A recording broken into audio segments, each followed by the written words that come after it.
plantea una posibilidad mucho más peligrosa, que durante décadas, quizás siglos, hayamos entendido mal una de las civilizaciones más enigmáticas de la historia humana. Todo comenzó en silencio, como suelen comenzar los descubrimientos que cambian el mundo. No hubo cámaras, ni comunicados oficiales, ni celebraciones, solo sensores, mediciones anómalas y un grupo reducido de investigadores que, al observar los primeros datos, comprendieron que algo no encajaba. Bajo la calzada de los muertos, bajo capas superpuestas de piedra y tiempo, aparecieron vacíos imposibles, estructuras que no figuraban en ningún registro previo, alineaciones geométricas demasiado precisas para ser casuales. Al principio se habló de errores técnicos, de fallos en los instrumentos, de interpretaciones apresuradas. Pero la Tierra, cuando guarda un secreto, suele insistir. Cuando las excavaciones comenzaron, la incredulidad dio paso a la tensión. Lo que emergía no era un túnel aislado ni una cámara ritual común.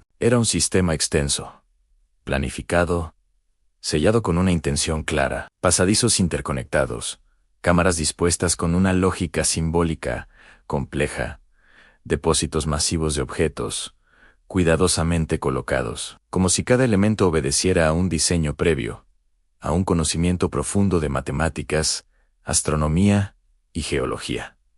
No se trataba de un hallazgo puntual, era un conjunto, un todo coherente, y eso lo hacía profundamente perturbador. Teotihuacán siempre fue un misterio, pero un misterio controlado. Una ciudad monumental, sí, adelantada a su tiempo, sin escritura, conocida, y sin gobernantes, claramente identificados, pero encajada dentro de un marco cronológico aceptado. Según ese marco, la ciudad floreció, alcanzó su apogeo y colapsó, dejando ruinas imponentes y preguntas manejables. El nuevo hallazgo rompe ese equilibrio, porque su escala, su profundidad y su complejidad no solo amplían el misterio, lo desbordan. Los primeros análisis sugieren que estas estructuras no fueron improvisadas ni añadidas con el paso del tiempo. Fueron concebidas desde el inicio como parte integral del diseño urbano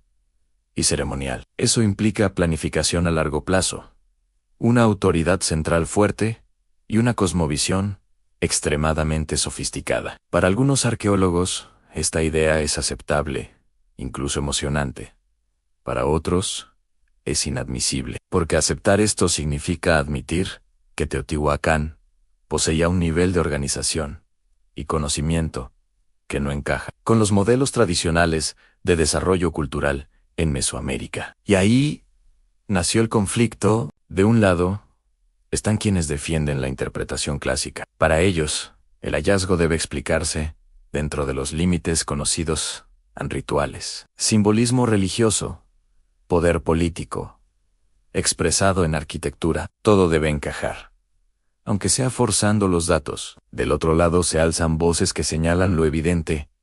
Los patrones no coinciden. Las fechas no cuadran del todo. Las alineaciones astronómicas son demasiado precisas. Los materiales utilizados presentan anomalías que aún no tienen explicación definitiva. Para este grupo, el hallazgo exige nuevas hipótesis, aunque éstas incomoden, aunque desafíen décadas de consenso académico. La tensión no tardó en escalar. Reuniones cerradas, informes retrasados, debates que dejaron de ser técnicos para volverse personales. Algunos investigadores fueron apartados del proyecto.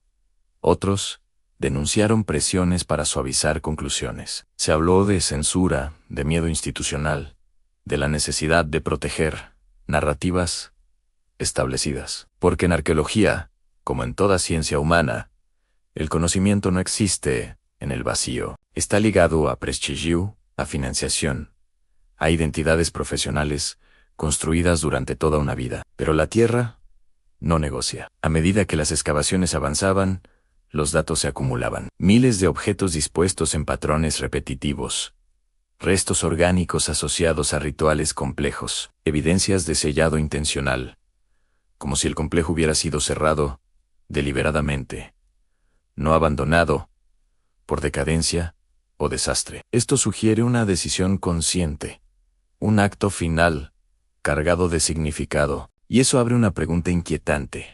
¿Qué motivó a los habitantes de Teotihuacán a ocultar algo tan vasto bajo su propia ciudad? Algunas hipótesis hablan de un centro ceremonial extremo, reservado a una élite sacerdotal. Otras sugieren un espacio de transición, un lugar vinculado al mito del origen y al fin de los ciclos cósmicos. En la cosmovisión mesoamericana, el tiempo no es lineal, sino circular.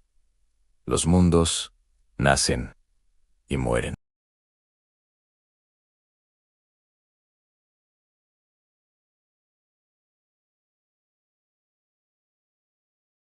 Pero incluso esta explicación, profundamente simbólica, no logra disipar todas las dudas, porque hay elementos que no encajan del todo con el ritual conocido. Alineaciones con eventos astronómicos extremadamente específicos. Uso del subsuelo de una manera que implica un conocimiento avanzado de estabilidad geológica.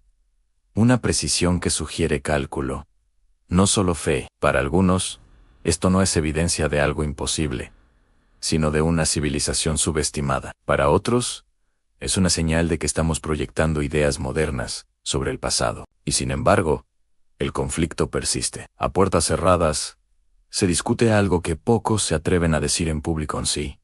Este hallazgo se interpreta sin restricciones. Podría obligar a reescribir capítulos enteros de la historia de América antigua. Podría alterar cronologías, replantear contactos culturales, cuestionar la idea de aislamiento entre civilizaciones, no porque se haya encontrado algo fantástico, sino porque se ha encontrado algo demasiado avanzado para los marcos actuales. La presión mediática crece.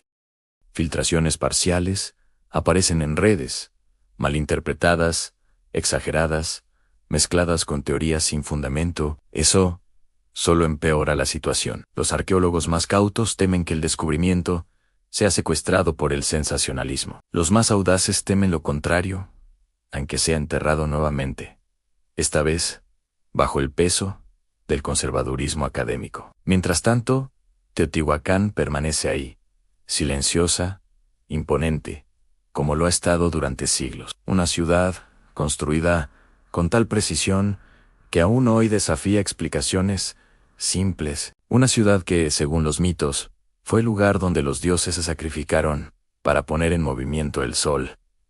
Tal vez no sea coincidencia que ahora sea también el lugar donde nuestras certezas modernas parecen sacrificarse. Porque este hallazgo no es solo un conjunto de estructuras y objetos, es un espejo incómodo. Nos obliga a preguntarnos cuántas veces hemos reducido el pasado para hacerlo comprensible. Cuántas veces hemos preferido explicaciones seguras en lugar de preguntas honestas. ¿Cuántas veces hemos confundido consenso con verdad? El conflicto entre arqueólogos ya no es una posibilidad futura.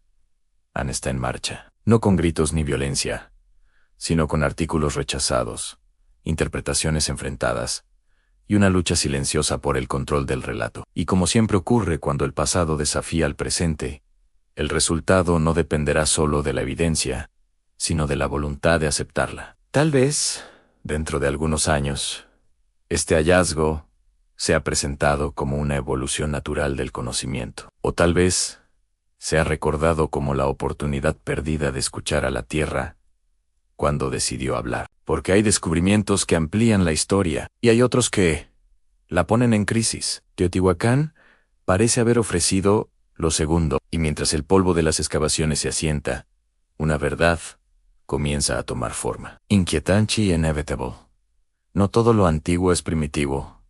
No todo lo desconocido es imposible. Y no todo lo que desafía nuestras ideas está equivocado. A veces, el pasado no necesita ser imaginado como más simple para ser comprendido. A veces, solo necesita ser escuchado sin miedo, porque lo que duerme bajo Teotihuacán no busca provocar una guerra, pero ya ha despertado algo igual de poderoso, a una duda. Y una vez que la duda emerge, ninguna civilización, ni antigua ni moderna, vuelve a ser la misma.